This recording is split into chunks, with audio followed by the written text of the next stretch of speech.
Día 100. La estructura del Evangelio de Juan. Este Evangelio, según San Juan, está formado por dos grandes secciones. El libro referente a los signos, que va del capítulo 2 al 12, y la hora de la exaltación de Jesús, capítulos 13 al 20. Va precedido por una introducción, el capítulo 1, y se suma un final como epílogo, el capítulo 21. De acuerdo con los propósitos evangelísticos y apologéticos de Juan, el mensaje general del Evangelio se encuentra en el capítulo 20, versículo 31. Jesús es el Cristo, el Hijo de Dios. El libro entonces se centra en la persona y obra de Cristo. Tres palabras predominantes: señales, creer y vida. En el capítulo 20, versículos 30 y 31, reciben énfasis a lo largo del Evangelio para reforzar en el tema de la salvación en él, que es presentado por primera vez en el prólogo, Juan capítulo 1, versículos 1 al 18. También en la primera carta de Juan, capítulo 1, versículo del 1 al 4. Y se vuelve a expresar a lo largo del Evangelio de diferentes maneras. Juan capítulo 6, versículo 35 y 48. Capítulo 8, versículo 12, capítulo 10, versículos 7 y 9, capítulo 10, versículos 11 al 14, capítulo 11, versículo 25, capítulo 14, versículo 6, capítulo 17, versículo 3. Además, Juan provee el registro de cómo los hombres respondieron a Jesucristo y la salvación que Él ofreció. En resumen, el Evangelio se enfoca en: primero, Jesús como el Verbo, el Mesías y el Hijo de Dios. Segundo, quien trae la dádiva de salvación a la humanidad. Y tercero, quien acepta o rechaza el ofrecimiento. Juan también presenta ciertos temas secundarios de contraste que refuerzan su tema principal. Él usa dualismo, vida y muerte, luz y oscuridad, amor y odio, de arriba y de abajo, para comunicar la información vital acerca de la persona y obra de Cristo y la necesidad de creer en Él. Leer Juan, capítulo 1, versículos 4, 5, 12 y 13. Capítulo 13, capítulo 3, versículo 16 al 21. Capítulo 12, versículo 44 al 46. Capítulo 15, versículos 17 al 20. También hay 7 afirmaciones de yo soy, enfáticas que identifican a Jesús como Dios y Mesías. Juan, capítulo 6, versículos 35. Capítulo 8, versículo 12. Capítulo 10, versículos 7 y 9.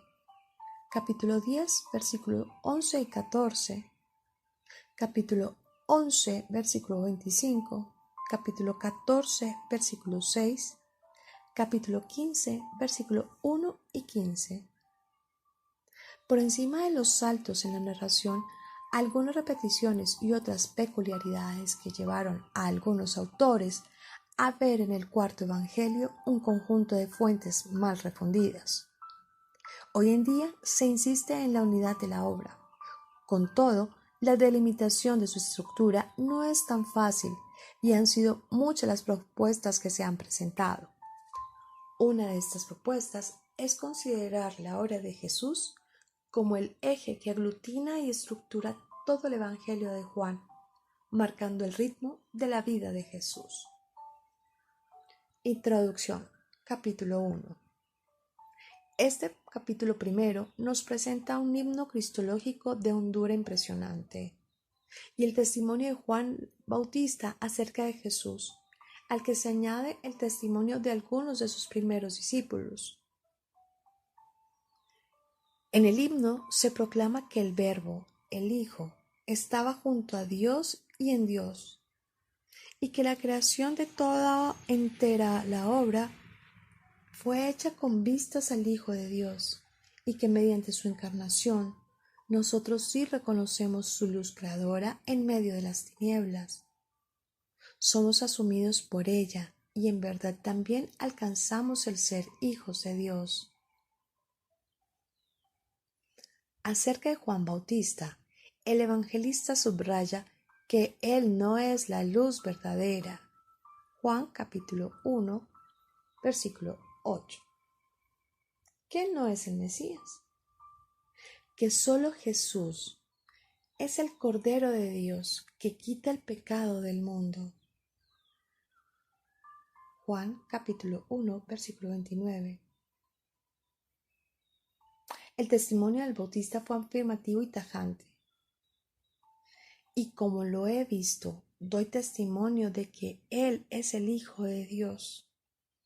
Juan capítulo 1, versículo 34. A este testimonio sigue el de sus primeros discípulos. Juan capítulo 1, versículo 37 al 51. Una estructura caracterizada por la mención de las distintas fiestas judías y por la progresiva manifestación de Jesús como Mesías e Hijo de Dios. Permite también una buena comprensión del Evangelio. De este modo, tras el prólogo, capítulo 1, versículos del 1 al 18, y siguiendo el hilo de las fiestas, el evangelista dividiría en dos grandes partes la obra.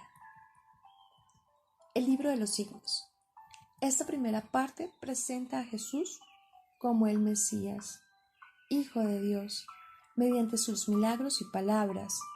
Juan, capítulo 1, versículo 19 al capítulo 12, versículo 50. En esta parte de la obra se describe la misión de Jesús, principalmente a través de los 7 milagros.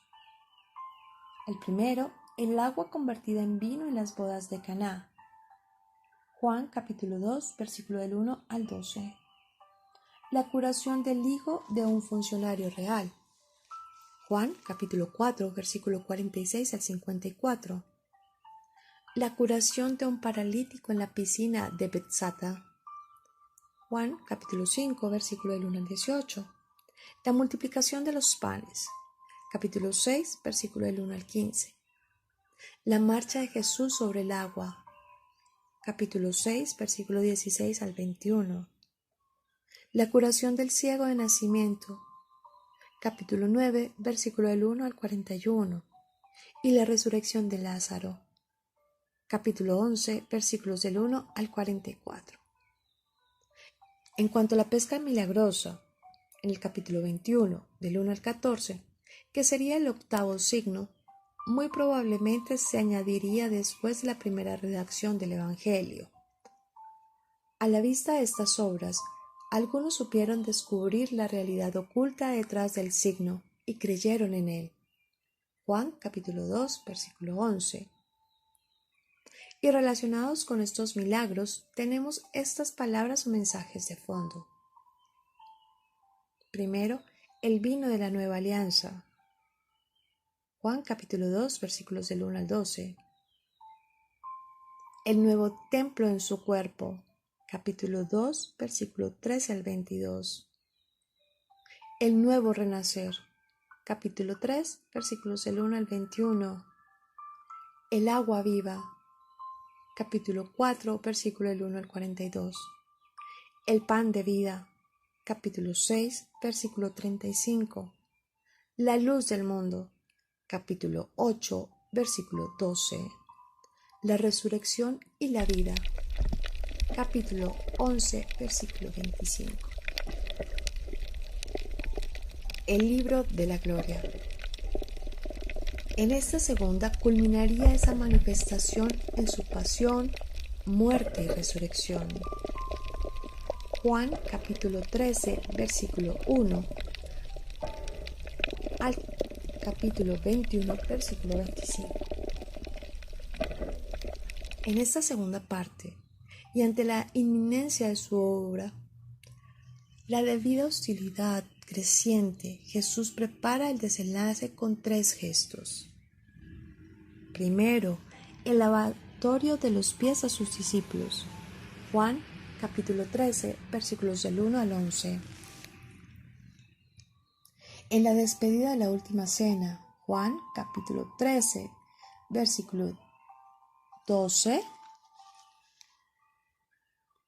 el cumplimiento de su obra y el retorno al Padre a través de su pasión, muerte y resurrección. Capítulos 18 al 21. El recuento cronológico entre el Evangelio de Juan y los sinópticos presenta un reto, especialmente con relación al tiempo de la última cena. Juan capítulo 13, versículo 2.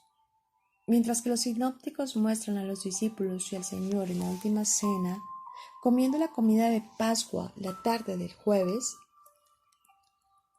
y Jesús siendo crucificado el viernes, el Evangelio de Juan afirma que los judíos no entraron al pretorio para no contaminarse y así poder comer la Pascua. Juan capítulo 18, versículo 28. Entonces, los discípulos habían comido la Pascua en jueves por la tarde, pero los judíos no. De hecho, Juan capítulo 19, versículo 14, afirma que el juicio y crucifixión de Jesús fueron el día de la preparación para la Pascua y no después de haber comido Pascua. De tal manera que con el juicio y la crucifixión, el viernes Cristo, de hecho, fue sacrificado el mismo tiempo en el que los corderos de Pascua estaban siendo sacrificados. Juan capítulo 19, versículo 14. La pregunta es, ¿por qué es que los discípulos comieron la comida de Pascua el jueves? La respuesta se encuentra en una diferencia entre los judíos en la manera en la que contaban el principio y el final de los días. De Josefo, la Mishnah y otras fuentes judías antiguas pretendemos que los judíos en Palestina del Norte calculaban los días de salida a salida del sol. Esa área incluía la región de Galilea, donde Jesús y todos los discípulos, a excepción de Judas, habían crecido. Al parecer, la mayoría, si no es que todos. De los fariseos usaban ese sistema para contar los días, pero los judíos en la parte sur, la cual se centraba en Jerusalén, calculaban los días de puesta a puesta de sol. Debido a que todos los sacerdotes necesariamente vivían en Jerusalén o cerca de ella, como la mayoría de los saduceos, estos grupos siguieron la forma del sur. A la luz de esto, las aparentes contradicciones en los relatos de los evangelios son fácilmente explicadas. Siendo galileos, Jesús y los discípulos consideraban que el día de Pascua había comenzado cuando salió el sol el jueves y que había terminado cuando salió el sol el viernes. Los líderes judíos que arrestaron y juzgaron a Jesús, siendo en su mayoría sacerdotes y saduceos, consideraron que el día de la Pascua comenzó a la puesta del sol del jueves y que terminó a la puesta del sol del viernes. Por esta variación, predeterminada por la provisión soberana de Dios, Jesús pudo legítimamente celebrar la última comida de la Pascua con sus discípulos y, sin embargo, aún ser sacrificado el día de la Pascua.